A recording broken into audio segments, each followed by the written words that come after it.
दत्तोपंत ठेंगड़ी न्यास और मध्य प्रदेश विज्ञान प्रौद्योगिकी परिषद और कुछ अन्य संस्थाओं के सहयोग से आयोजित इस राष्ट्रीय शोधार्थी सम्मेलन के उद्घाटन के अवसर पर मंच पर उपस्थित भारतीय संत परंपरा के प्रतीक आचार्य मिथिलेश नंदिनी शरण जी महाराज, मध्य प्रदेश के यशस्वी मुख्यमंत्री मोहन जी यादव, उच्च शिक्षा मंत्री इंदर सिंह जी, ICCSR के प्रोफेसर पड़वी जी, संस्थान के अध्यक्ष पांडे जी, अल्पना जी, मुकेश जी और सभागार में उपस्थित सभी सारस्वत साधना में लगे हुए बहनों तथा भाइयों,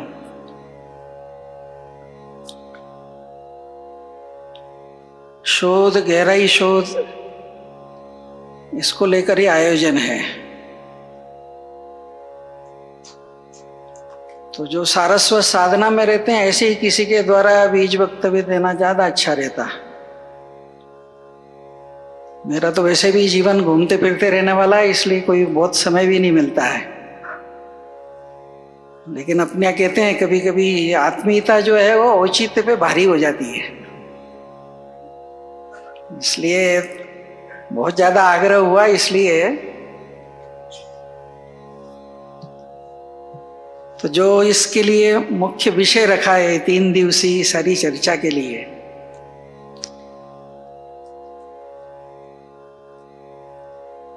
तो उसी को लेकर के कुछ मेरे मन में कुछ बातें वो केवल आपके विचार के लिए रखूंगा। तो विषय जैसा बताया कि भारत के पुनरुत्थान के लिए सहयोगात्मक अनुसंधान मेन थीम है, और उसमें बीज वक्तव्य में जो बात रखनी है तो 3 शब्द उसमें दिए हैं। एक है दृष्टि, दूसरा उत्तरदायित्व और कार्य योजना। तो ये 3 बात की दृष्टि से कुछ बात रखता हूं। जब भारत का पुनरुत्थान करने की जब बात आती है तो भारत क्या है? भारत तो बड़ा शाश्वत जीवन यात्रा है। तो भारत की संज्ञाएं हैं तो 3 शब्द का प्रयोग होता है। एक शब्द है मृण्मय भारत, जिसको भूगोल कहते हैं हम, यहाँ के जंगल है, परिवेश है, तो जो भारत दिखता है हमको वो एक स्वरूप है उसका, मृण्मय भारत का। दूसरा है शाश्वत भारत, तो जो सांस्कृतिक प्रवाह है, तो अगर उसका अध्ययन आप करेंगे तो जो वेद में है वो आज भी लोक जीवन में भी है। तो कंटिन्यूटी है, शाश्वतता है।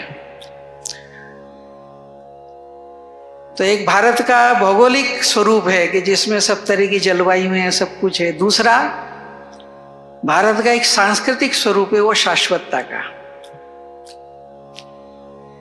और तीसरा जो है वो चिन्मय भारत।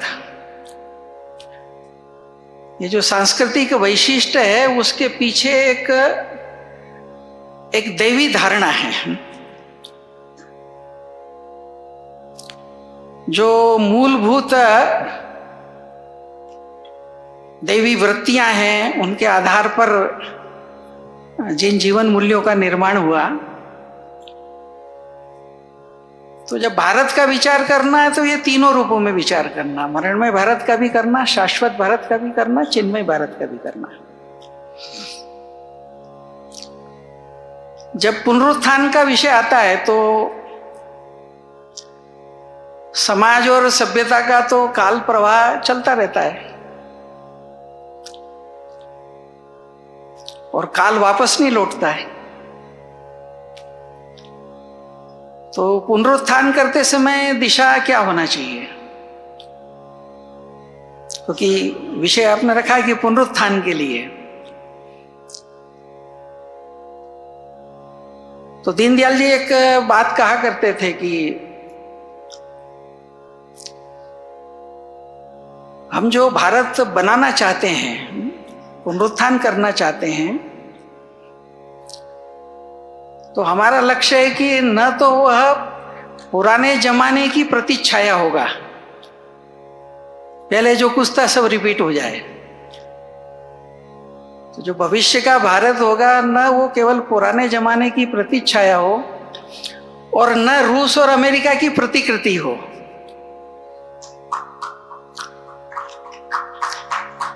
अब ये जब करना है तो फिर इसका बेस क्या बनाएंगे? तो मुझे याद आता है कि सामान्यतः भारत की अध्यात्म परंपरा और उसकी समाज, प्रशासन, कला सब में जो अभिव्यक्ति हुई, उस पर रामकृष्ण मिशन के आगे चल के जो परमाध्यक्ष भी हुए स्वामी रंगनाथानंद जी, तो विविध विषयों को लेकर उनके जीवन में अनेकों व्याख्यान हुए। तो एक बार उन सारे व्याख्यानों का और संकलन जो है वो 4 खंडों में हुआ। तो उसका शीर्षक ये पुनरुत्थान के चिंतन के लिए सार्थक था। तो उन व्याख्यानों के संग्रह का शीर्षक दिया था the eternal values in a changing society. काल के प्रवाह में सभ्यताएं बदलती, समाज परंपराएं बदलती रहती, तो सोसाइटी समय लगातार परिवर्तनशील है। लेकिन वो करते समय मूल को अगर पकड़ के रखना है तो उनका इटर्नल वैल्यूज जो कभी चेंज नहीं होते हैं, वो भूतकाल में भी उतने ही प्रासंगिक थे जितने वर्तमान में हैं, और उतने ही प्रासंगिक भविष्य में भी रहेंगे। तो इस नाते से इसका विचार करते समय ये एक मूल बात एक थोड़ी स्मरण में रखना चाहिए, ऐसा एक लगता है। दूसरी बात है कि अब शोध उस नाते से करना है, तो एक जो समस्या है स्वाभाविक रूप से कि भूगोल, समाज, रीति रिवाज, परंपराएं, जीवन तो भारत की है, लेकिन 150-200 साल में जो एकेडमिक जगत के अंदर उसको समझा गया, उसको वर्गीकरण किया गया और उसको एकेडमिक उसमें प्रस्तुत किया गया, वो सारा भारत का नहीं है, वो यूरोप का है। ये ठीक है, यूरोप के लोगों ने बहुत गहराई से जो भी उनके निहित स्वार्थ होंगे या जो भी होगा, लेकिन एक बात तो उनकी समझना पड़ेगी कि बहुत डीप में अध्ययन किया उनने, हेतु कुछ भी हो। और वो अध्ययन करते समय चूंकि ये सारा उनके लिए अनजान था, तो उनका जो अपने जीवन का अनुभव है, वो समाज का हो, वो समाज के वर्गीकरण का हो, संबंधों का हो, जीवन के उद्देश्य का हो, तो उसके प्रकाश में उन्होंने इसको प्रस्तुत किया। और इसलिए मैं कई बार कहता हूं कि जो DS कोठारी कहा करते थे कि भारत की ही अकादमिक जगत की जो सबसे बड़ी समस्या है कि अकादमिक जगत तो भारत का है, लेकिन उसका ग्रेविटेशनल सेंटर यूरोप का है। तो वो कहते थे कि शोध करना, बाकी सब करना, तो उद्देश्य क्या है? तो इस ग्रेविटेशनल सेंटर को यूरोप सेंट्रिक से भारत सेंट्रिक बनाना है, और भारत सेंट्रिक बनाना है तो उसके लिए प्रयत्न करना है। और इसलिए जैसा कहा कि ठेंगड़ी न्यास और आप सब लोगों ने विशेष रूप से ये गहराई के साथ इस एक बात को लेकर के जो जीवन में शोध में लगे हुए हैं, ऐसे लोगों को ये एक दृष्टि आए और इस दिशा के अंदर आगे बढ़े, इस नाते से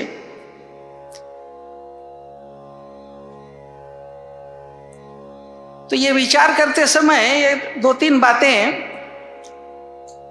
एक स्पष्ट रखना। तो जो 3 शब्द दिए हैं कि पुनरुत्थान करने, एक तो भारतीय दृष्टि, हमारा उत्तरदायित्व, और भविष्य की जो भी हम रणनीति करेंगे कि जिससे इस उद्देश्य को प्राप्त किया जा सके।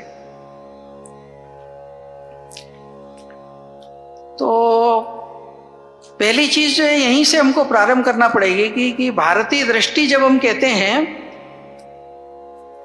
तो उसकी कुछ मूल बातें हैं, वो मूल बातें पकड़ के उसको खोज के देखना।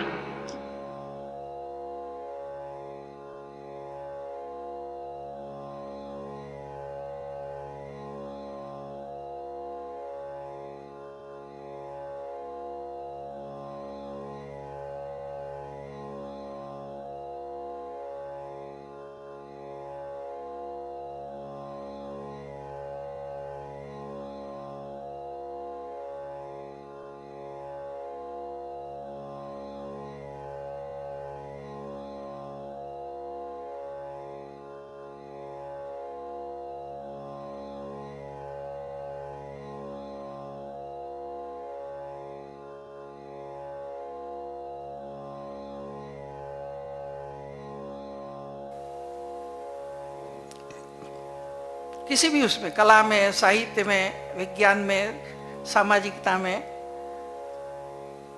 न्याय व्यवस्था के अंदर, अर्थव्यवस्था के अंदर, तो एक तो है कि भारत की दृष्टि जो है वो समग्रता की है, टुकड़े में नहीं सोचा गया। क्योंकि भारत ने मूल रूप से माना कि फंडामेंटल एक ही तत्व था। जैसे विज्ञान दुनिया में चला ना कि एनर्जी के अनेक फॉर्मेशन होते हुए भी मूल कोई एक एनर्जी है जिसमें से सब निकला है। और जिस दिन आप उसको समझ लेंगे उस दिन ध्वनि अलग है और प्रकाश अलग है, ये भ्रम आपका निकल जाएगा। जब तक वो नहीं है तब तक अलग अलग समझेंगे। तो ये जो मूल बात है कि मूल में एक ही तत्व है, वही अनेक हुआ है, इसके कारण से हमारे यहाँ पर भौतिक या मनोवैज्ञानिक है या इमोशनल, ये अलग अलग नहीं है, ये अलग अलग अभिव्यक्तियां हैं। और इसलिए भारत जब विचार करता है तो समग्रता में करता है। तो पहली चीज है, जब भारतीय दृष्टि से शोध करना है तो इस समग्रता को अपने उसमें ध्यान में रखना। और जब समग्रता को आप ध्यान में रखेंगे तो फिर जो आपको अस्तित्व दिख रहा है, तो दूसरी जो भारत की विशेषता थी कि जो भी हम देख रहे हैं, चाहे मनुष्य हो, पशु या कोई भी चीज हो, पेड़ पौधे हो, वनस्पति हो, तो दूसरा कहा गया कि ये त्रिस्तरीय है, इसके 3 लेवल है। एक आधि भौतिक है जो दिख रहा है, फिर उसके सूक्ष्म में जाएंगे तो कहा आधिदैविक है, और सूक्ष्म में जाएंगे तो कहा आध्यात्मिक है। इसलिए आप देखेंगे कि हमारे यहाँ चिकित्सा है, चिकित्सा तो जिस औषधि से कर रहे हैं वो तो भौतिक है। आप अश्वगंध ले लीजिए या कोई पारा ले लीजिए, वो तो भौतिक है। लेकिन आयुर्वेद शास्त्र में जब आप पढ़ेंगे तो हर एक उसका जो कहेगा वो, चरक कहते हैं कि कोई भी जब हम पदार्थ लेते हैं तो उसके 5 स्तर हैं।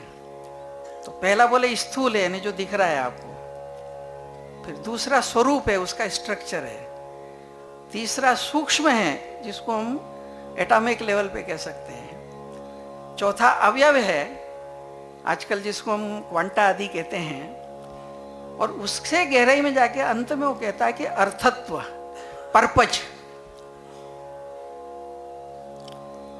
तो इसलिए आप देखेंगे कि पूरा आयुर्वेद का चिंतन और आयुर्वेद चिकित्सक का बिहेवियर, तो ये केवल एक उदाहरण मैंने दिया कि समग्रता में जब सोचेंगे। एक दूसरी बात है ये तीसरी, हमारे यहाँ पर कहा गया कि यूनिट्स अलग अलग हैं। आप व्यक्ति का अध्ययन करेंगे तो उसकी बॉडी है, माइंड है, उसकी प्रकृति पर्सनल, लेकिन फिर एक फैमिली है, फिर एक कुल है, गांव है, आजकल कहेंगे तो प्रदेश है, देश है, पृथ्वी है। तो तीसरा हमारे कहा कि ये सब रचनाएं जो हमको दिखाई देती है, वो मनुष्य जगत में, प्राणी जगत में या वनस्पति जगत में, तो उसके लिए हमारे यहाँ शब्द प्रयोग किया गया इस समग्रता की व्यक्त में कि ये सब अखंड मंडलाकार है। एक पॉइंट है, वहां से अगली बड़ी इकाई है और बड़ी इकाई है, लेकिन वो एक दूसरे के विरोध में नहीं है। इसलिए वेस्ट में जैसा होता है कि इंडिविजुअल राइट्स पे बचाने जाते हो तो समूह से झगड़ा चालू हो जाता है, इसलिए डाइवोर्स हो जाते हैं। तो तीसरा जो एक बेसिक है कि हर बड़ी इकाई जो है वो इंटरकनेक्टेड है, जुड़ी हुई है। और ये तीन बातें अगर हमने पकड़ ली तो फिर आया कि हर चीज एक दूसरे से जुड़ी हुई है। व्यक्ति समाज से भी जुड़ा है, शरीर मन से भी जुड़ा है, अन्न से भी जुड़ा है। इसलिए अपने कहावत चलती ना, जैसा खावे अन्न वैसा होवे मन है? या उपनिषदों में आता है कि आहार शुद्ध सत्व शुद्धि। आहार जब आप लेते हैं तो बाकी तो फिजिकल पोषण होता है, लेकिन वो सूक्ष्म के अंदर जो है वो आपकी भावनाओं को, आपके विचार को भी ये करता है। तो ये क्यों आया? ये समग्रता के चिंतन के कारण से। और इसलिए कहा है कि हर चीज एक दूसरे के साथ में संबद्ध है। ये भारतीय दृष्टि की विशेषता है। और परस्पर संबंध है, इतने नहीं तो परस्पर आश्रित है, एक दूसरे से जुड़ा हुआ है। तथागत बुद्ध कहते थे कि भाई दुनिया में सब कुछ सापेक्ष है। हम दिन कहते हैं, इस दिन को महत्व क्यों मिला? क्योंकि रात है। रात नाम की कोई बात नहीं होती तो दिन का क्या अर्थ रहता? हम कहते हैं पूर्ण होना है, लेकिन पूर्ण होने को अर्थ कब मिलता है? कि रिक्तता है। अगर रिक्तता ना हो तो पूर्णता का कोई अर्थ नहीं है। इसलिए कहा परस्पर संबद्ध भी है, परस्पर आश्रित है। अन्योन्य आश्रित शब्द प्रयोग चलता है अपने यहाँ। और ये अगर व्यवहार में लाना है तो समन्वयात्मक दृष्टि चाहिए, सहयोगात्मक कार्यशैली चाहिए। तो ज्यादा तात्विक विवेचन न जाते हुए ये जो भारतीय दृष्टि की बात है, तो ये शोध के समय इसका एक चिंतन करना। उत्तरदायित्व का बहुत व्याख्या करने की जरूरत नहीं है, क्योंकि आप सब लगे हुए हैं उस काम के अंदर। तो करेगा कौन? तो उस जमाने की पीढ़ी करेगी। हर काल के अंदर जब पुनरुत्थान होता है तो उस काल के जो भी साधक है, चिंतक है, लेखक हैं, कलाकार हैं, वैज्ञानिक हैं, उन्हीं को ही अपना देश खड़ा करना पड़ता है। तो दायित्व तो है, हम लोगों का ही दायित्व है, बाहर से तो कोई आएगा नहीं। तो वो करते समय की कार्य योजना, तो उसी दृष्टि से कुछ दो चार बातें कह के मैं अपनी बात पूरी करूंगा। तो एक तो ये जो विषय है कि इस सारी शोध की प्रक्रिया में भारत के पुनरुत्थान के लिए करना है, तो अलग अलग संदर्भों के अंदर इस भारतीय दृष्टि के आधार पर हमको उसका एक अध्ययन करना और अध्ययन करके उसका डॉक्यूमेंटेशन करना, उसका विश्लेषण करना, और आज के समय में कैसे वो उपयोगी बन सकता है, क्या नवाचार हो सकता है। यानी उस पुराने मूल को समझकर वर्तमान में कैसे उसको लगा सकते हैं, उसकी कुछ उपाय योजनाएं करना।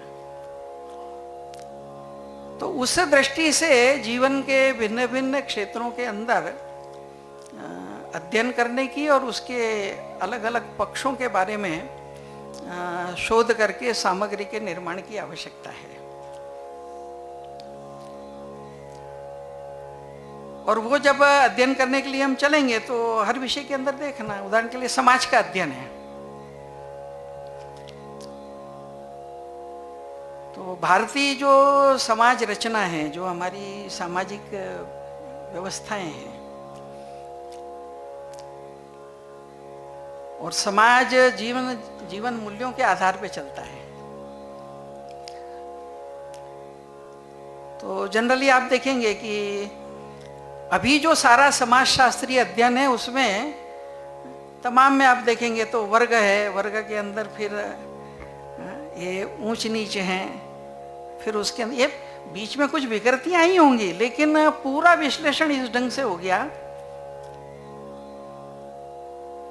मंदिरों के अंदर भगवान के प्रति श्रद्धा में रत जो नृत्य कला के अंदर पारंगत और उस साधना के भाव से जो नृत्य करते थे, उसकी जो भावभूमि थी देवदासी, लेकिन समाजशास्त्रीय अध्ययन में देखेंगे तो उसको विकृत रूप में पूरा प्रस्तुत कर दिया गया। तो इस नाते से और इस एक भारतीय सामाजिक रचना का अध्ययन करते समय हम देखेंगे कि पहले गांव के अंदर समाज में सब वर्गों के लोग हैं, अलग अलग कला कारीगर के लोग हैं। तो पुराना कुछ भी आप अध्ययन करेंगे तो ध्यान में आएगा कि ये थोड़ा इस्लामिक काल में संघर्षों में जो थोड़ी सी विकृति छोड़ दें तो जनरल आप देखेंगे कि भारत के गांवों में हर कलाकार का सम्मान था। यानी ब्राह्मण भी अगर है और मान लीजिए उसके यहाँ विवाह है, और विवाह है तो जब विवाह के लिए उस पुराने समय में तो आजकल तो घंटे 2 घंटे में सब हो जाता है, तो पहले तो 5-5 6-6 दिन चलता था। तो वो रसोई घर विवाह के लिए अलग से, तो जिस दिन उसका प्रारंभ होना है तो उसकी पहली जो मिट्टी वो कुम्हार के यहाँ से आएगी। तो परंपरा थी कि चाहे ब्राह्मण की यहाँ भी शादी है तो वो परिवार अपनी शक्ति के अनुसार कुछ फल कुछ बाकी की चीजें लेके दक्षिणा लेके जाएगा कुम्हार के घर, उसका आदर सम्मान पूर्वक ये करेगा। और हमारे यहाँ विवाह है इसलिए फिर वो अपने चाक से मिट्टी लाके इसको देगा, उसके बाद वो चूल्हे का प्रारंभ होगा। अब जीवन में तो देखते हैं कि कुम्हार जो है, लेकिन ब्राह्मण भी जो है वो उसको, और ब्राह्मण ही नहीं किसी के भी घर में हो,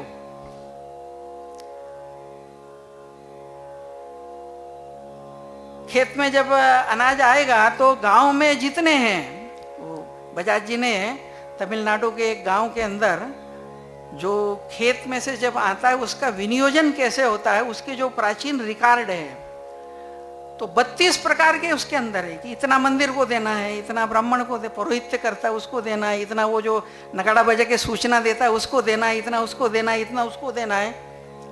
सबका करने के बाद में फिर कुछ बचेगा तो वो अपने लिए रखना है। मैं इसलिए कुछ बातें कह रहा हूं कि जब आप कह रहे हैं ना कि, तो इस पर जब हम चलेंगे तो इसका विचार करते समय भारतीय समाज का जो ताना बाना था उनका एक विचार करना।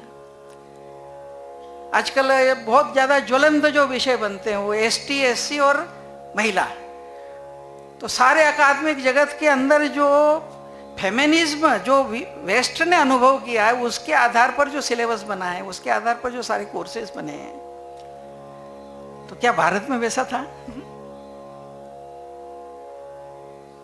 तो यहां तो कहते हैं कि वो बिना पत्नी के तो कुछ हो ही नहीं सकता है, और नाम भी लेंगे तो महिला का पहले लेते हैं।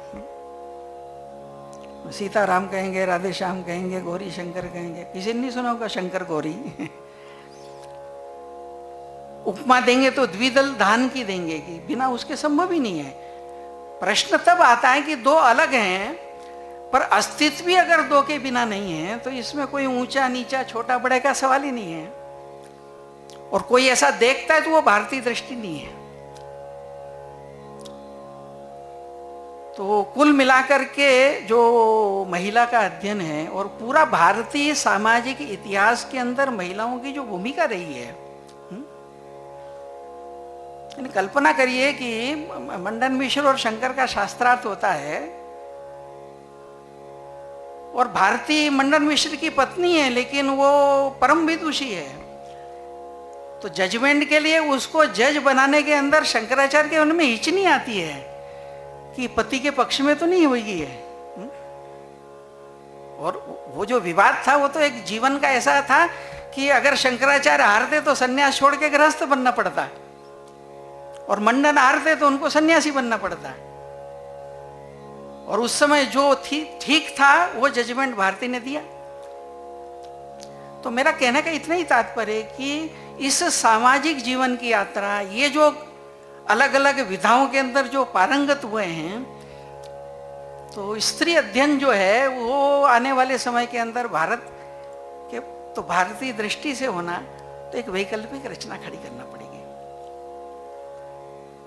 ऐसे अनेकों विषय हो सकते हैं।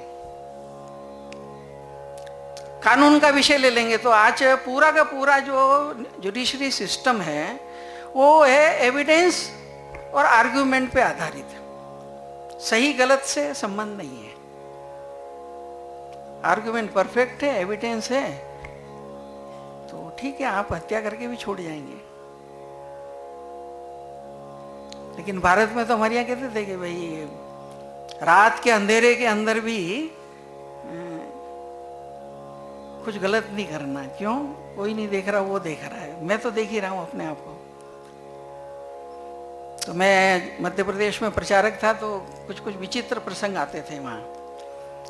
जनजाति क्षेत्रों में जब संघर्ष होते हैं कुछ किसी बात को लेके, तो जब इमोशन में आते हैं तो मर्डर कर दिया, तो अनेक लोग वो जेल में बंद हो जाते हैं। वकील उनके लिए केस लड़ता है, तो फिर अब इसको बचाना है, तो वो उसको कहता था कि अच्छा है, जब वो सामने वाला पूछेगा ना तो ये कहना कि मैंने नहीं मारा। ये जो मुकेश ने कहा है ना, ये एकेडमिक किताबें छोड़ के मूल देखी है। तो वो जनजाति कहता था ऐसे कैसे कह दूं मैं, क्यों, मैंने मारा है बोले। अब प्रश्न ये है कि ये एक जिसको आप अनपढ़ कहते हो, बाकी कहते हो, उसको भाई जो किया है मैंने किया है, झूठ नहीं बोलना। तो अब इसको आप ज्ञानी मानेंगे क्या अज्ञानी मानेंगे? अब ये है, लेकिन किसी ने इसका स्टडी किया, कहां से आया ये? तो इसलिए जो हमारे यहां कहते थे कि भाई जो है धर्म और नैतिकता से विहीन अगर कानून हुआ, अपने यहाँ कहते हैं नहीं, नीति विहीन कोई भी चीज होगी, चाहे अर्थ हो, चाहे न्याय व्यवस्था हो, चाहे सामाजिक व्यवस्था हो, वो जब नीति विहीन हो जाती है, धर्म विहीन हो जाती है, तो सब विकृतियां उत्पन्न होती है। तो भारतीय आधार के ऊपर अगर इस न्यायिक व्यवस्था का पुनर्चिंतन करना है, आजकल जुडिशरी में भी चर्चाएं चली कि इंडियन जुडिशल प्रूडेंस पे कुछ होना चाहिए। इतिहास का लेकर चलेंगे तो अब भारत की जो इतिहास दृष्टि है वो काल दृष्टि पे आधारित रहती है।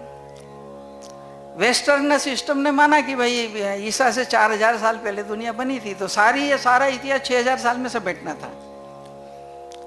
तो मैं उस सारे विषय में नहीं जाता हूं, लेकिन उसके कारण क्या हो गया कि सारी गणना BC AD में आ गई। इसलिए हर आदमी कहेगा कि भाई ये वास्तव में सत्य तो कब हुआ, ये किस दिन हुआ, इसका एविडेंस है क्या? अब भारत के आदमी का स्वभाव अलग है, इसलिए यहाँ का इतिहास जो है पुराण है, रामायण है, महाभारत है, ये इतिहास है, लेकिन ये वेस्टर्न की समझ में नहीं आता है। और उनके नज़र से आप अपने ग्रंथों को देखने जाएंगे तो वही हाल होगा कि गोले में चौखोट फिट करना। क्योंकि हमारी जो काल की धारणा है, तो एक पुराना श्लोक है ना कि काल चक्रम जगत चक्रम युग चक्रम च केशव आत्मयोगेन भगवान परिवर्तयते अनिशम। सबसे पहले वो कहते हैं कि भाई काल का एक प्रवाह चल रहा है, काल का एक साइकिल है जिसमें सब कुछ चलता है। फिर उसमें क्या हो रहा है, बोले जगत चक्रम, यूनिवर्स बनते हैं, मिटते हैं, एक सभ्यता जाती है, दूसरी आती है। इसलिए ऋग्वेद का ऋषि जब ब्रह्मा जो जब नवीन रचना जब कर रहा है, तो उसके लिए मंत्र है कि सूर्या चंद्र मसौ धाता यथा पूर्वम अकल्पयत। यानी ये संपूर्ण इसका निर्माण हुआ किस तरह से, जैसा पूर्व में किया था, नया कुछ नहीं कर रहे हैं। तो उसमें जगत का चक्र चलता रहता है, और उस चक्र के अंदर सभ्यताओं के उत्थान पतन चलते रहते हैं। तो उसके लिए कहा युग चक्रम च केशव। अब जिस समाज का ऐसा सोच है कि अनादि सृष्टि है, कई बार दुनिया बनी बिगड़ी है, और इस काल के प्रवाह में सभ्यताएं आती जाती है तो उसकी बोलने की भाषा भी वैसी रहेगी। तो रविंद्र गुरु जी कहते थे कि प्रॉब्लम यह है कि भारत का जो गांव का सामान्य आदमी है वो युगों में सोचता है, और उसमें भी कौन घटना किस दिन हुई महत्व की नहीं है, उचित है कि अनुचित है ये महत्वपूर्ण है। तो इस नाते से जो इतिहास ये नहीं क्या, इसकी जो डेफिनेशंस वेस्ट ने बना दी, तो हमें एक नई परिभाषा का गठन करना पड़ेगा कि इतिहास का मतलब खाली सन संवत और इतना ही मात्र नहीं होता है। ये सन संवत वाला जो इतिहास है, तो मैं पढ़ता था तब एक विद्यार्थी परीक्षा से बहुत घबराता है, तो एक हास्य कवि ने कविता लिखी थी सब सब्जेक्ट के बारे में, मजाक में, तो इतिहास के बारे में 4 लाइन थी उसमें। तो उसने कहा, नाश हो इतिहास का सन के समंदर बह गए, इस सन में ये हुए, इस सन में ये हुए, सन के समंदर बह गए, मर गए वो लोग, रोने के लिए हम रह गए। फिर उसने कहा, शाहजहां, बाबर, हुमायूं और अकबर आप थे, कौन थे बेटे न जाने कौन किसके बाप थे। तो भाव कुल मिला के कहने का था कि घटना ये हुई, ये मरा, ये आया, इसने उसको खत्म किया, उसने, तो फैक्ट्स फिगर्स यही पर्पज है क्या? तो पर्पज आप हिस्ट्री क्या होना चाहिए? तो भारतीय आधार पर करना है तो हम नई परिभाषा देंगे। हाँ, उसके साथ में जो पूरा उसका जो व्यावहारिक जीवन है उसकी हम एक प्रस्तुति करेंगे। तो इस नाते से इसका एक चिंतन करने की जरूरत है। अर्थशास्त्र का जब चिंतन चलेगा तो पूरा जो आज इसी के ऊपर चला हुआ है कि मांग और आपूर्ति के आधार पर, और प्रॉफिट होना चाहिए, लेकिन प्रॉफिट की कोई लिमिट होगी कि नहीं होगी? तो वेस्टर्न इकोनॉमी जो है वो तो कभी भी आज सस्टेनेबल इक्विपमेंट जो डेवलपमेंट की बातें चलती कभी प्राप्त नहीं हो सकता है। तो तभी प्राप्त होगा कि जब आप, दीनदयाल जी की त्रिसूत्री थी नहीं कि उत्पादन में प्रचुरता, वितरण में समानता और उपभोग में संयम। तो फर्स्ट चीज है उपभोग में संयम। इसलिए भारतीय समाज जीवन के अंदर अरबपति सेठ भी था, लेकिन जितना जरूरी उतना पर्सनल भोग के लिए उपयोग करता था, बाकी दान करता था। तो तब फिर सारा समाज समृद्ध हो सकता है। इसलिए अर्थशास्त्र का चिंतन करते समय जो भारतीय दृष्टि है उसका विचार करना, और जो व्यावहारिक शोध की बातें कही, मैं इसलिए कह रहा हूं कि ये जो तात्विक चिंतन है आपको समाज जीवन में जो व्यवहार में दिखता वो एक प्रोजेक्ट बनाना चाहिए। उदाहरण के लिए आर्थिक व्यवहार देख लीजिए, तो पुराने समय के लोगों को स्मरण होगा सभी कि आप अनाज खरीदने के लिए कि दुकान पे जाते हैं, तो आपने कहा सेर भर अनाज देना, आजकल किलो चलने लगा, तो वो तोल के आपको देगा, और देने के बाद आप देखेंगे कि वो कुछ दाने उठा के डालता है उसमें। क्यों? ग्राहक को कम नहीं मिलना चाहिए। दूध वाला दूध देने आता है, उसने दूध दिया आपको, वो माप पूरे करने के बाद फिर थोड़ा सा लेके फिर ऊपर से डालेगा। कर्नाटक में एक विचित्र प्रथा थी कि भिखारी भिक्षा यानी भिक्षा के लिए जो आया तो उसको देंगे, जो उसने सारा डाल दिया उसके उसमें, फिर भिखारी अपने पात्र से कुछ निकालकर जो देने वाला है उसके पात्र में डालता है। क्यों? किसी का पात्र रिक्त नहीं रहना चाहिए, भले ही देने वाला हो। ये कभी कभी क्यू लगती है रिक्शाओं की, और नंबर मेरा है, लेकिन कोई आकर के कहता है कि भैया सुबह से हो गया हूं, एक भी ग्राहक नहीं मिला है, बोनी नहीं हुई है, तो वो अपना हिस्सा छोड़ के उसको देगा।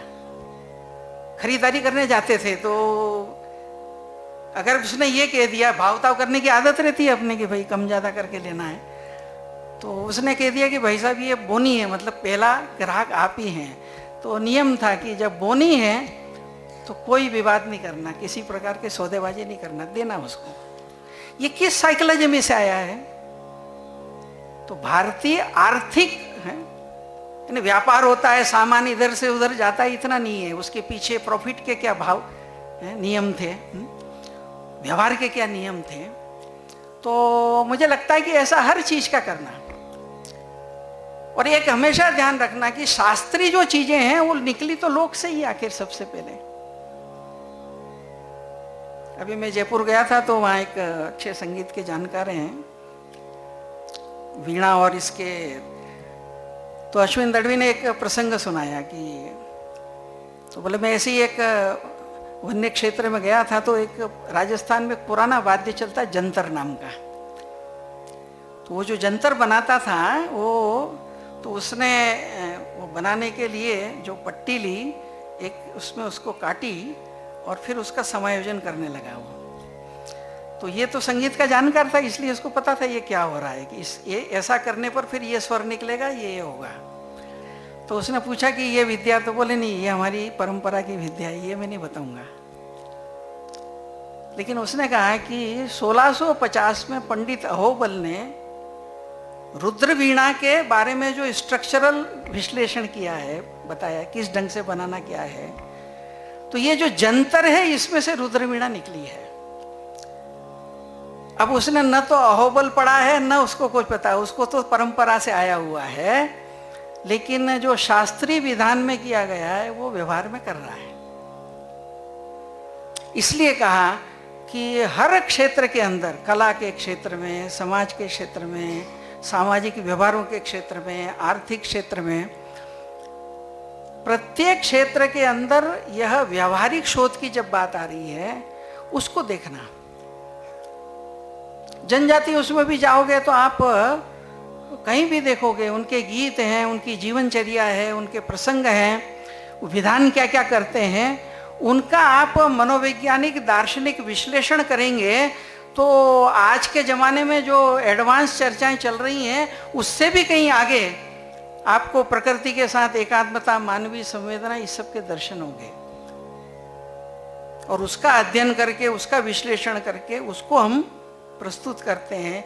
तो कुल मिला के मेरा कहने का इतना ही तात्पर्य है कि ये जो सबसे बड़ी चुनौती है कि जो भारतीय शास्त्रों में है उसको भी समाज को समझाने लायक उसमें लाया जाए, और भारतीय लोक व्यवहार में जो है उसका भी अध्ययन करके उसको लाया जाए, और इस आधार के ऊपर ये हो।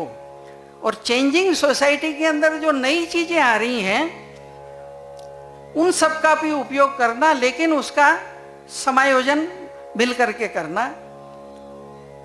वो एक बात कह के मैं समाप्त करूंगा। अब उदाहरण के लिए आज का सारा समय है तो अभी एआई का चल रहा है, टेक्नोलॉजी का समय है। धीरे धीरे धीरे धीरे सब बढ़ता चला जा रहा है।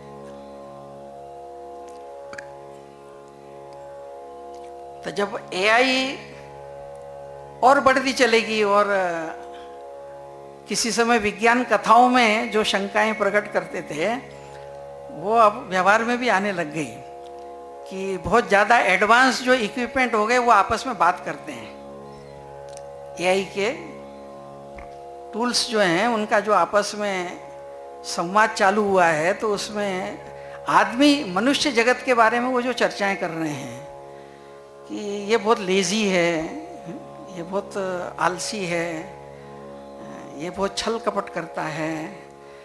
तो चिंता, यानी ऐसे ही चलता रहा तो मे भी पॉसिबल एक दिन दुनिया आ जाए जिस दिन वो तय कर ले कि सब कुछ तो हमसे कर रहा है, तुम्हारी क्या जरूरत है। हम एक दूसरी प्रतिसृष्टि बनाएंगे। विश्वामित्र के बारे में कहते हैं, अपने यहाँ जो मजाक में बोलते हैं ना, गांव में कोई भी चीज, पानी वानी रोटी वोटी, बोलिए वह क्या है, तो बोलिए विश्वामित्र है, उसने प्रतिसृष्टि की रचना की थी। अच्छा तुम मेरे उसको नहीं ले जा रहे हो तो मैं एक नया दुनिया बनाता हूँ। तो एआई भी एक नया विश्वामित्र, एक नई दुनिया बना लेगा। तो इसलिए कहते हैं कि भाई एआई का उपयोग होना, लेकिन एआई को मालिक नहीं बनने देना। इसलिए मैं आजकल कहता हूँ कि भाई आर्टिफिशियल इंटेलिजेंस का खूब उपयोग करो, लेकिन इतना ध्यान रखो कि तुम्हारी इंटेलिजेंस आर्टिफिशियल ना हो जाए। जो अपना मूल है उसको पकड़ के रखना। और दूसरा जो है कि जब आप जाने अनजाने, आपकी बुद्धि, आपकी कल्पनाशीलता, आपका मन उसमें डूब गया तो धीरे धीरे एज ए ह्यूमन बीइंग जो हमारी ये समाप्त हो जाएगी। आजकल एक किताब बहुत चर्चा में चल रही है अमेरिका में, एनेक्सियस जनरेशन, जोनाथन नाम का व्यक्ति है। तो जो प्रॉब्लम अमेरिकन समाज फेस कर रहा है, तो उसका जो थीम है वो है play based childhood versus phone based childhood. एक ऐसा बचपन जो स्क्रीन में ही सब जी रहा है, और एक जो प्रत्यक्ष खेलकूद में से डेवलप हो रहा है। तो ये जो फोन बेस्ड चाइल्डहुड डेवलप हो रहा है, और आज केवल चाइल्डहुड नहीं है, तो चाइल्ड से लेकर के ओल्ड तक है, सभी फोन बेस्ड हो रहे हैं या स्क्रीन बेस्ड हो रहे हैं। तो उसने कहा उसके 4 हार्म्स हो रहे हैं। नंबर 1 तो बोले सोशल डिप्रीवेशन।